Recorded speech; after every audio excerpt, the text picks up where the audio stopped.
पार्वती, लड़कियां पराया धन होती है और जितना जल्दी इन्हें घर से विदा कर दे उतना अच्छा है। कल से आनंद की पढ़ाई लिखाई बंद। पर बापू, इसमें मेरी क्या गलती है? आप मुझे पढ़ाई करने क्यों नहीं देते? तेरी गलती है कि तू एक लड़की है। लड़का होती तो क्या बापू? लड़का होती तो क्या? ऐ लड़की, ज्यादा जबान न चला, नहीं तो जबान हलक से खींचकर बाहर निकाल दूंगा। बापू, मैं पढ़ लिख कर कुछ बनना चाहती हूँ। मेरी पढ़ाई ना रोको बापू। आनंदी, तुझे पढ़ना है तो पढ़, लेकिन सारी उम्र बाप की छाती पर यूं बोझ बनकर ना बैठ। पर बापू, अभी तो मेरी उम्र पढ़ाई लिखाई की है। मुझे पढ़ लिख कर डॉक्टर बनना है। पढ़ाई पढ़ाई पढ़ाई, आज तो तेरी किताबों का काम तमाम करके ही छोड़ूंगा। ये ले। नहीं बापू, मत छोड़ो बापू। नहीं बापू, नहीं। बापू, ये तुमने क्या किया? तुमने मेरी इन किताबों को ही नहीं पढ़ा बापू। मेरी किस्मत फाड़ दी, मेरी किस्मत। ये कॉपी किताबें ना सिर्फ छोरों के हाथ में अच्छी लगती है, लड़कियों के हाथ में तो सिर्फ मेहंदी अच्छी लगती है, मेहंदी। पर बापू, मैं लड़की हूँ तो क्या हुआ? लड़का और लड़की तो हमारी दोनों आंखों के समान होते हैं। चुप कर आनंदी, और यह एहसान मान कि अब तक जिंदा है तू। कहीं बचपन में गला दबाकर मार दिया होता तो यह तेरी बकबक नहीं सुननी पड़ती आज। पर बापू, मुझे चूल्हा जलाना अच्छा ना लगे है। देख छोरी, जितना जल्दी हो तू चूल्हा जलाना सीख ले, उतना ही अच्छा है तेरे लिए। और हाँ, तेरा ब्याह तो होगा, वो भी कल के कल। अपना जीवन है तुम्हारी यह कहानी, आंचल में है दूध और आंखों में है पानी। मुझे माफ कर दे, तेरे बापू की जिद एक न चलेगी। माफ कर दे बेटी, मुझे माफ कर दे। इस प्रकार मात्र 9 वर्ष की छोटी उम्र में आनंदी का विवाह गोपाल राव जोशी से हो गया। बाल विवाह एक सामाजिक कुरीति है और इस कुप्रथा का शिकार होना पड़ा आनंदी को। 5 वर्ष बाद आनंदी 14 साल की हो गई है। उसके घर एक शिशु ने जन्म लिया है। देखते हैं आगे क्या हुआ। देखिएगा, इसे क्या हो गया है? इसका माथा तो अंगार की तरफ तप रहा है। इसे तो बहुत तेज बुखार है। आप भी ना कुछ भी बोलते हैं। दीजिए मुझे। माधव, जल्दी से वैद्य जी को बुला के लाओ। जी, अभी बुला के लाता हूँ। ये तुम क्या कर रही हो आनंदी? भगवान की विभूति लगा रही हूँ। बस करो आनंदी, ये सब अंधविश्वास है।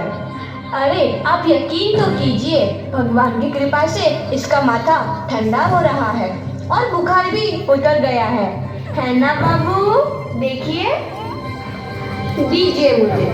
उठो बाबू, आंखें खोलो, तुम्हें तुम्हारी माँ बुला रही है। आंखें खोलो, देखिए ना इसे क्या हो गया है। आंखें भी नहीं खोल रहा। आंखें खोलो बेटा। आप चुप क्यों है? आंखें खोलो बेटा, आंखें खोलो। आनंदी, हमारा बेटा कभी आंखें नहीं खोलेगा। नहीं, ऐसा नहीं हो सकता। मेरे बेटे को मुझसे कोई नहीं छीन सकता, कोई नहीं छीन सकता। पागल मत बनो आनंदी। माधव,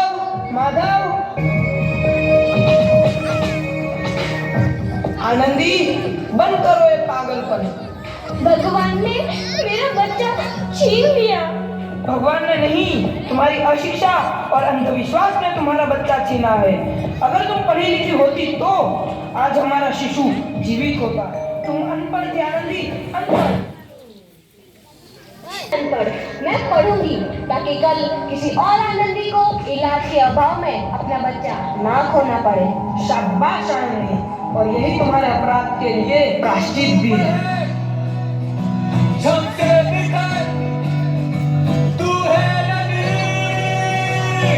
आनंदी, तुम्हारी 12वीं का परिणाम आ गया है। तुमने पूरे कॉलेज में प्रथम स्थान अर्जित किया है।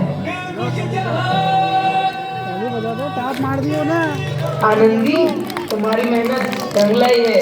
तुम्हें शिक्षा वृत्ति मिली है। ये लो तुम्हारे अमेरिका जाने की टिकट। मुझे शिक्षा वृत्ति मिल गई, मैं अमेरिका जा रही हूँ। पर ये सब मैं अकेले कैसे कर पाऊंगी? आनंदी, अपने आप को इतना कमजोर क्यों समझ रही हो? फिर इतना पढ़ने लिखने का क्या? फ्लाइट मोड पे डाल। गवार नहीं हूँ मैं अब गवार।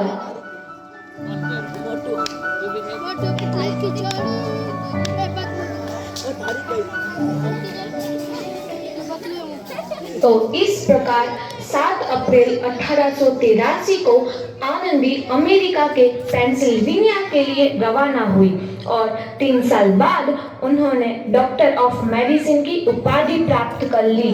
इधर आनंदी के पिता बहुत खराब है। आगे क्या होता है देखते हैं।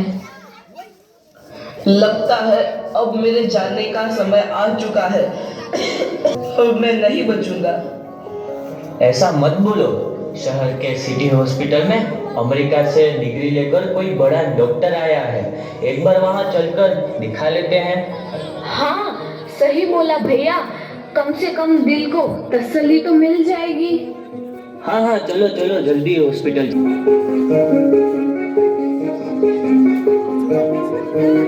इस मरीज की हालत तो बहुत ही खराब है। कोई चमत्कार ही इसे बचा सकता है। ऐसा मत बोलो भाई, डॉक्टर साहब कब तक आ जाएंगे? लो आ गई डॉक्टर मैडम। डॉक्टर मैडम जल्दी देखिए, मरीज की हालत बहुत ही खराब है।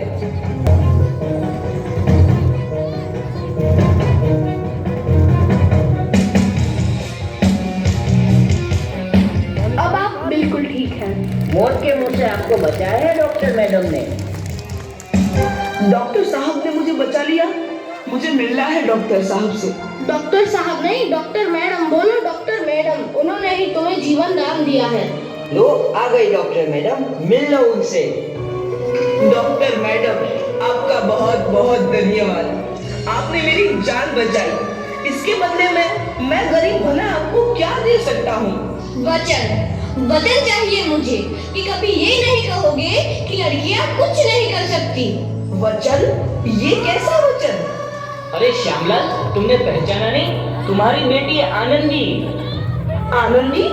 मेरी बेटी आनंदी डॉक्टर? हाँ बापू, वही आनंदी जिसके लिए बचपन में तूने चूल्हा और दूल्हा के अलावा कुछ नहीं सोचा था। आनंदी, आनंदी मेरी बेटी, मुझे माफ कर दे। मैं तेरा गुनहगार हूँ बेटी। नहीं नहीं बापू, वही आनंदी जिसके हाथ पीले करके तुम उसकी सारी जिंदगी काला कर देना चाहते थे। माफ कर दे मुझे मेरी बच्ची, माफ कर दे। मैं तेरा अपराधी हूँ मेरी बच्ची, माफ कर दे।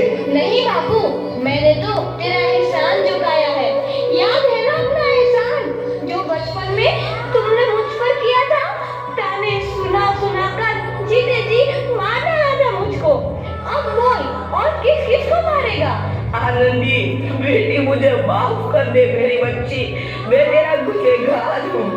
बापू, आपने ही तो बोला था किताबें सिर्फ बेटों के हाथ में अच्छी लगती है, बेटियों के हाथ में तो सिर्फ मेहंदी। बेटों और बेटियों में फर्क करना तो आंखों में फर्क करने समान है। एक का पढ़ना और दूसरे का ना पढ़ना सामाजिक अंधकार है बापू, सामाजिक अंधकार। उपकार मांगता हूँ मैं तुझ जैसी बेटी का, जिसने सारी उम्र तुझसे कुछ ना मांगा तो सिर्फ बराबरी का दर्जा।